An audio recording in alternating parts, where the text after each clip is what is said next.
Avant de démarrer, je voudrais vous parler d'un outil que j'utilise littéralement tous les jours, c'est Canva, et je suis pas peu fière qu'il soit le partenaire du podcast du marketing. Bon, je doute pas que vous connaissez déjà Canva, mais est-ce que vous utilisez vraiment tout son potentiel ? Moi, il fait partie de mes onglets toujours ouverts sur mon ordi, au même titre que mes mails, mon calendrier ou ChatGPT. Je l'utilise pour tout, pour créer des visuels, recadrer des images, monter des vidéos, préparer des présentations. Leur banque d'images est dingue, et puis depuis quelques temps, Canva est boosté à l'IA, alors tout va encore plus vite. Par exemple, si j'ai une idée de pub pour Insta, je la décris et j'ai un premier jet en quelques secondes, c'est magique.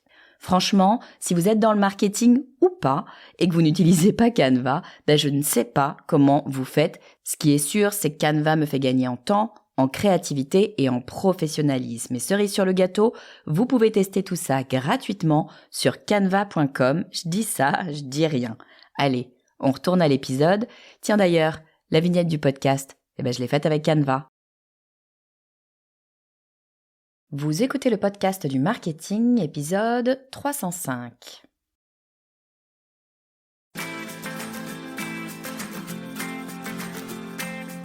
Bonjour et bienvenue. Je suis Estelle Ballot et je suis ravie de vous recevoir sur le podcast du marketing. À chaque épisode, je vous propose d'analyser les techniques marketing qui marchent, pas à pas et très concrètement, pour développer votre activité. Le tunnel d'acquisition, c'est un grand classique du marketing, sauf que il est en train de montrer ses limites. Pendant très longtemps, il a servi de boussole pour comprendre et puis pour orchestrer le parcours client, c'est-à-dire on avait le schéma classique attirer, convertir, fidéliser. Mais depuis quelques années, la réalité, elle nous rattrape un peu. Ce qu'on voit, c'est que les consommateurs sont devenus beaucoup plus volatiles. Les points de contact sont multipliés. La frontière entre le marketing, le produit, l'expérience client, tout ça, ça se mélange un petit peu. Et puis on a eu le Covid qui a changé quand même pas mal de choses sur notre façon de vivre et notre façon d'appréhender la vie, d'appréhender les achats, d'appréhender notre façon de faire et de réfléchir. Et en fait, les attentes des utilisateurs ont totalement évolué et du coup, leur parcours d'achat, c'est plus la même chose qu'avant. Avant, on avait une ligne droite et maintenant, on a plutôt une carte de métro. En fait, maintenant, l'utilisateur, il va passer d'une plateforme à une autre. Il va consulter des avis, il va échanger sur les réseaux sociaux, il va interagir, par exemple, avec une marque, avec un chatbot. Et puis après, il va prendre sa décision sur un moment peut-être un peu plus inattendu que précédemment.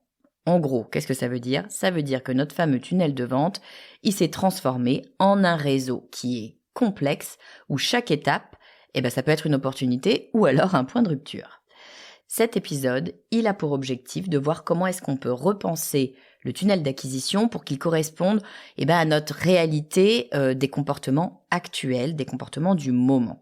Donc on va voir pourquoi est-ce que le modèle linéaire, il suffit plus, comment les nouveaux points de contact redéfinissent la relation entre les marques et leurs clients, et puis surtout, comment est-ce qu'on va transformer chaque clic en relation durable, ou du moins comment est-ce qu'on va essayer. L'objectif, c'est plus seulement d'amener le prospect jusqu'à la conversion, mais de créer un lien fort, un lien qui est continu et un lien qui est porteur de valeurs mutuelles parce qu'aujourd'hui, un client fidèle, il vaut bien plus que juste une conversion. Bon, mais alors reprenons les bases de ce fameux tunnel d'acquisition. Pendant des décennies, le tunnel d'acquisition, ça a été le socle de la stratégie marketing. Il repose sur une idée qui est très simple. Le consommateur suit un chemin qui est progressif du moment où en fait il découvre la marque jusqu'à l'acte d'achat. Ce modèle, on le représente très souvent avec une forme d'entonnoir. Ça nous permet de visualiser un peu la manière dont on a d'abord une audience qui est large, qui se transforme peu à peu en un nombre plus restreint de clients.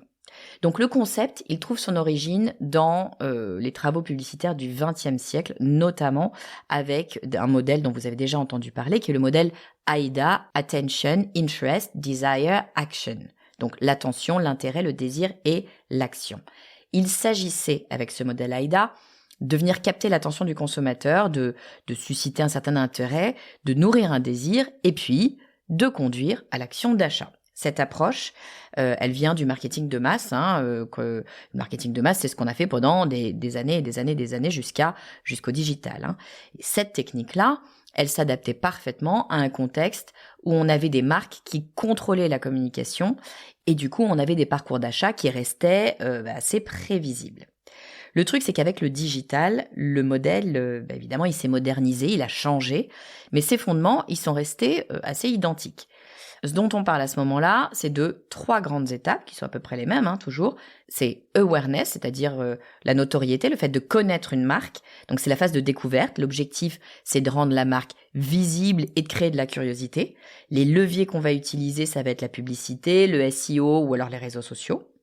La deuxième étape, c'est ce qu'on appelle consideration, le fait de considérer la marque comme une option d'achat, c'est la phase d'évaluation. Donc là, le prospect, il va comparer, il va chercher des preuves, il va consulter des avis. Par exemple, il va télécharger un livre blanc, le fameux livre blanc ou un lead magnet. Il s'inscrit à une newsletter. Donc ça, c'est la phase de consideration. Et après, on arrive à la phase de conversion. C'est la phase de prise de décision. Est-ce que j'achète, est-ce que j'achète pas? C'est le moment clé où le prospect va devenir client. Alors souvent, ça va être parce qu'on va avoir une offre promotionnelle ou alors une démo, ou alors c'est parce qu'on a un super tunnel de vente super bien optimisé. Ce cadre-là qui est structuré, il a eu le mérite de clarifier les principes marketing et de faciliter en fait la mesure de la performance de chaque étape. Même si le chemin n'est pas tout à fait parfaitement suivi, grosso modo, ce sont les étapes que suivent les consommateurs. Il a permis du coup d'optimiser les investissements publicitaires, de segmenter les audiences et puis de construire des stratégies, ce qu'on appelle les stratégies de nurturing qui sont adaptées, c'est-à-dire de faire avancer le consommateur de l'étape 1 à l'étape 2, à l'étape 3, etc. Manque de peau ce modèle, il repose sur une hypothèse qui est plus tout à fait vraie. Cette hypothèse, c'est quoi? C'est qu'on a un parcours linéaire, prévisible et contrôlable. Le problème, c'est que le consommateur d'aujourd'hui, il avance plus du tout de manière ordonnée dans un entonnoir. Il fait bien ce qu'il veut, il navigue librement entre plein de canaux différents, il revient en arrière, il interagit, il recommande, il va comparer, des fois il achète ailleurs. Autrement dit, qu'est-ce qu'on a? On a un tunnel d'acquisition qui reste une base utile, attention, faut pas le jeter à la poubelle, c'est une base utile pour structurer notre réflexion, sauf que ce tunnel d'acquisition, il ne reflète plus la réalité de la complexité des parcours de nos consommateurs. C'est cette transformation profonde qui est amorcée avec la fameuse révolution du numérique et puis qui est amplifiée avec la crise sanitaire. C'est cette transformation que je vous propose d'explorer dans cet épisode. Alors le tunnel d'acquisition traditionnel, il repose sur une logique séquentielle. Un prospect passe d'une étape à l'autre, guidé par le marketing, c'est très simple. Mais cette vision qui est très ordonnée, elle ne résiste plus à la réalité de notre environnement digital qui est totalement fragmenté, avec nos parcours qui se multiplient, s'entrecroisent, et puis qui changent tout le temps à une vitesse qu'on n'avait jamais vue jusqu'ici.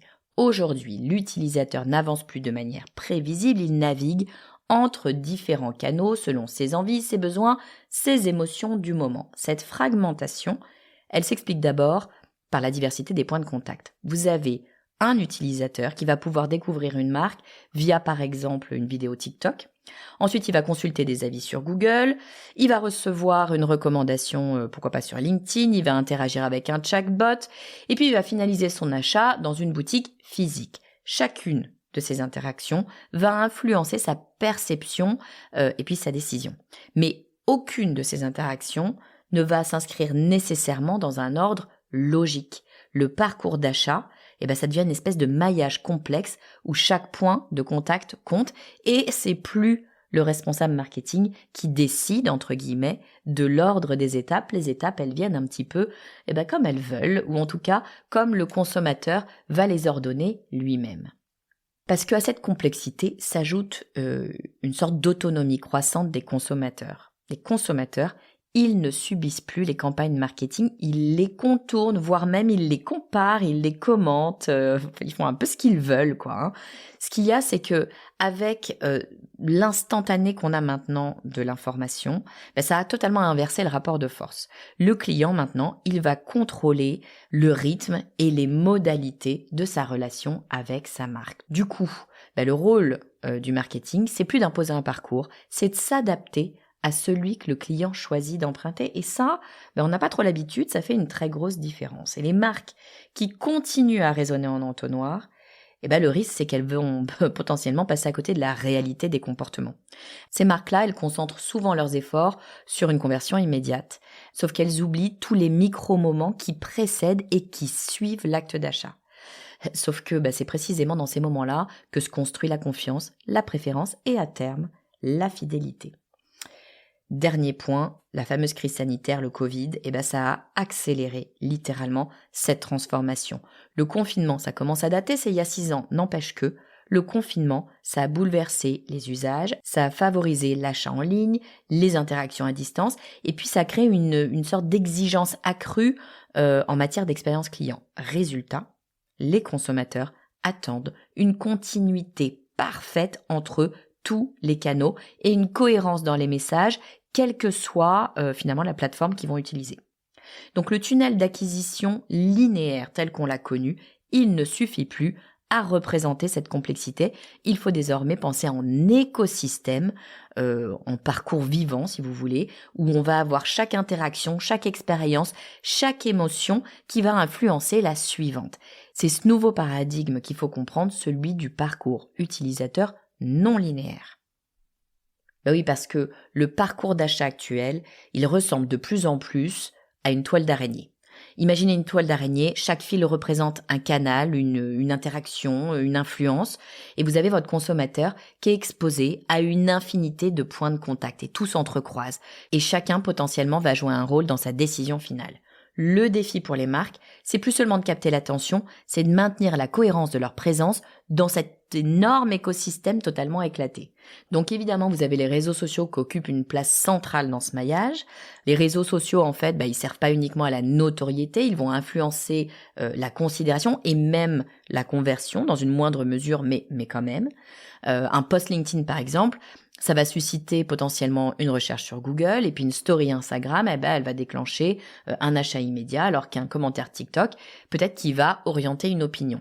Les marques doivent composer avec des audiences qui sont fragmentées, qui naviguent entre divertissement, inspiration et action sans qu'il y ait vraiment une distinction ultra claire entre le personnel et le professionnel. Donc ça devient beaucoup plus complexe.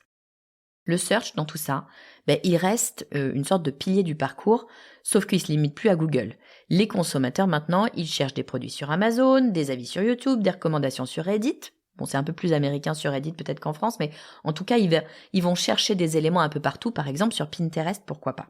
Chacun de ces espaces devient un moteur de décision qui va être influencé par des logiques d'algorithmes et des logiques de communauté.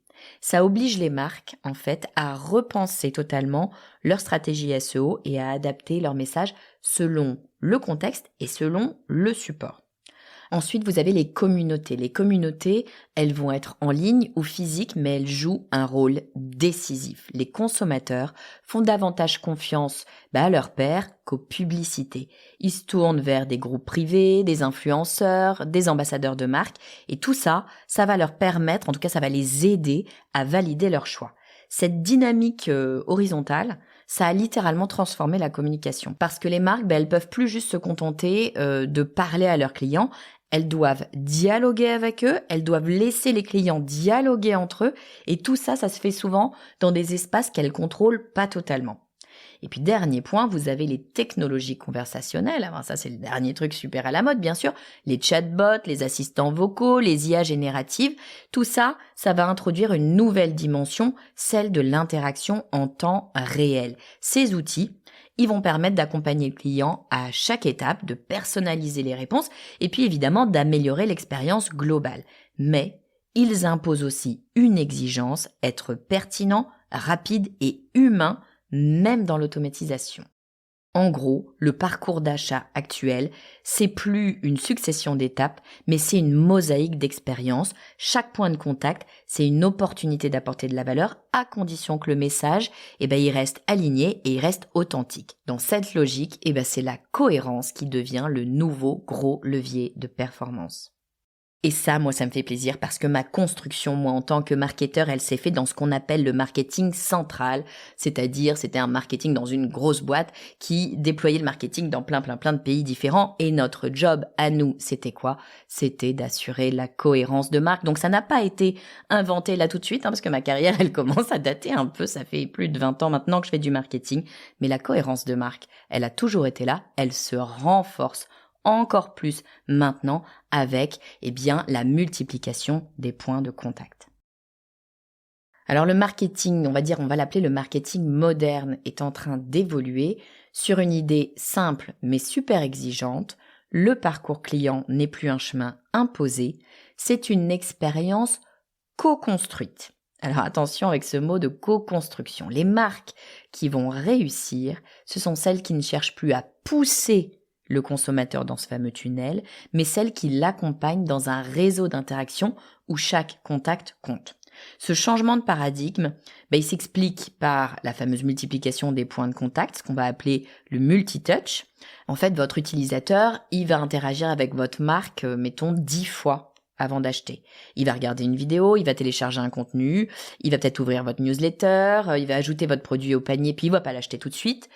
Puis en revenant quelques jours plus tard, parce qu'il aura une recommandation avec un ami, peut-être qu'il va passer à l'achat. Donc le parcours n'est plus du tout le même qu'avant, il est cumulatif. Chaque interaction va laisser une empreinte, elle va laisser un souvenir, une émotion, et c'est ces éléments-là, cette empreinte, ce souvenir, cette émotion, qui va influencer la décision finale. Donc, on a un marketing qui change de rôle, qui devient un chef d'orchestre de l'expérience. L'idée, c'est plus seulement d'attirer du trafic, comme ce qu'on a fait jusqu'à maintenant, d'attirer du trafic sur le site internet ou dans le magasin, peu importe. L'idée, là, ici, c'est pas d'attirer du trafic, c'est de synchroniser les messages, les canaux et les émotions. Une marque qui performe, c'est une marque qui doit garantir une continuité entre la publicité qu'on va voir sur Instagram, le ton du chatbot qui est sur le site internet, le message de suivi qui est reçu après l'achat, etc., etc. C'est cette cohérence émotionnelle qui est aujourd'hui beaucoup plus puissante qu'un simple argument type l'argument du prix. Mais là où les choses changent vraiment, là où vraiment on passe une étape, c'est quand on arrive à la co-construction de la relation client. Les consommateurs maintenant, ils veulent participer, ils veulent donner leur avis, ils veulent influencer le produit, puis ils veulent contribuer même à la narration de la marque, à l'histoire qui est racontée. Les entreprises qui vont intégrer cette dimension, elles vont gagner en engagement et en légitimité. Les programmes typiquement de bêta-test, les communautés d'ambassadeurs, les espaces de feedback ou alors les contenus qui vont être générés par les utilisateurs, tout ça, ça devient autant de leviers d'attachement. Alors évidemment, ça suppose une posture d'écoute, une posture même d'écoute active. Il faut comprendre les attentes, anticiper les besoins, reconnaître les irritants. Ça, c'est les nouveaux fondamentaux du parcours client. Les marques doivent accepter de perdre un peu le contrôle pour pouvoir gagner en pertinence. En fait, l'idée, c'est de placer la relation au cœur de la stratégie et du coup, de transformer un point de contact en un moment de confiance partagée. En gros, le parcours client se réinvente autour d'une logique de dialogue et de collaboration. Le marketing, c'est plus une mécanique de conversion, c'est une mécanique de conversation.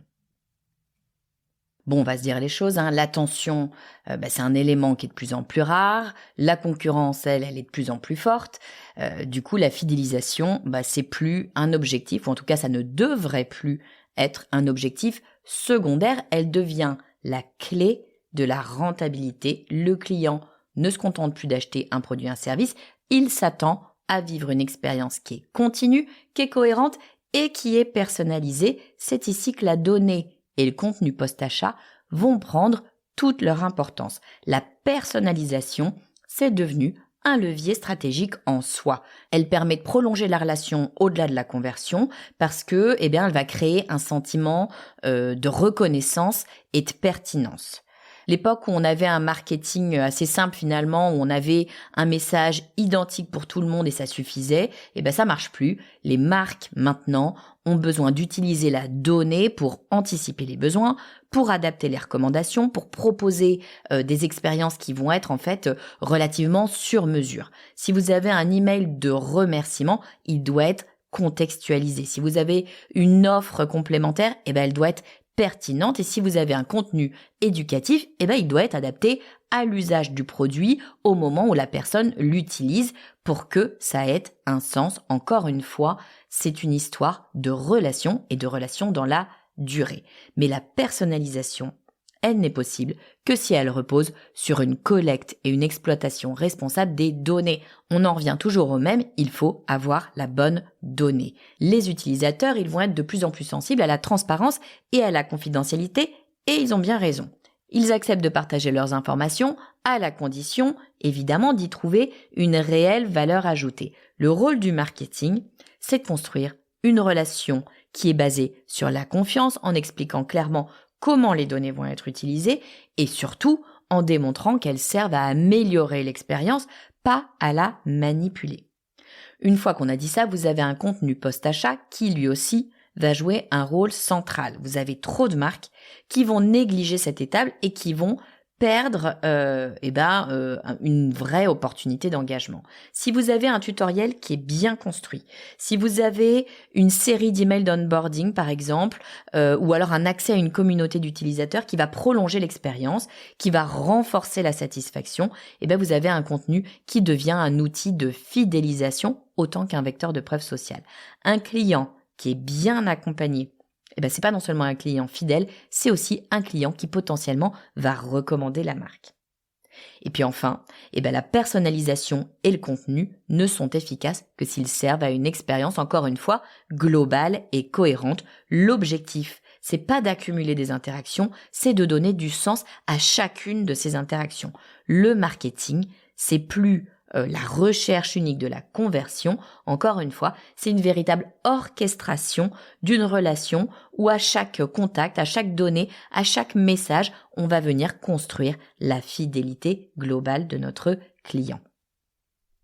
Bon, mais fidéliser, c'est pas seulement retenir un client, c'est créer cette fameuse relation mutuelle qui va être bénéfique et qui va être durable. Bon, on a un environnement qui est saturé. On a un coût d'acquisition qui n'arrête pas d'augmenter. Et du coup, les marques qui arrivent à transformer l'expérience client en moteur de croissance, elles prennent une longueur d'avance. Le marketing, ça n'est plus vendre. Le marketing, c'est un catalyseur de valeur sur le long terme. La clé de cette transformation, c'est une expérience client cohérente, on l'a dit, et mémorable. Chaque interaction, qu'elle ait lieu avant, pendant ou après l'achat, elle doit contribuer à renforcer la confiance et à nourrir la satisfaction globale. Une marque qui promet une expérience fluide en ligne mais qui déçoit, par exemple en après-vente, elle va détruire instantanément la relation qu'elle a mis des mois à bâtir. À l'inverse, une entreprise qui sait gérer les irritants avec empathie, parce que des irritants, il y en a toujours, une marque qui sait réagir rapidement aux besoins et potentiellement qui sait surprendre positivement ses clients, elle va transformer chaque point de friction en opportunité de fidélisation. Donc les marques les plus performantes, encore une fois, ça va être les marques qui vont adopter une approche centrée sur la valeur perçue plutôt que sur la simple transaction. Ce sont des marques qui vont pas se contenter de proposer un produit, mais des marques qui vont offrir un accompagnement, une communauté, une vision. Vous prenez Apple par exemple, Apple ne vend pas uniquement des appareils, elle construit un écosystème complet qui simplifie la vie des utilisateurs. De la même manière, vous avez des marques comme Decathlon ou Back Market qui vont cultiver une relation qui est basée sur la transparence, sur la durabilité, sur la confiance.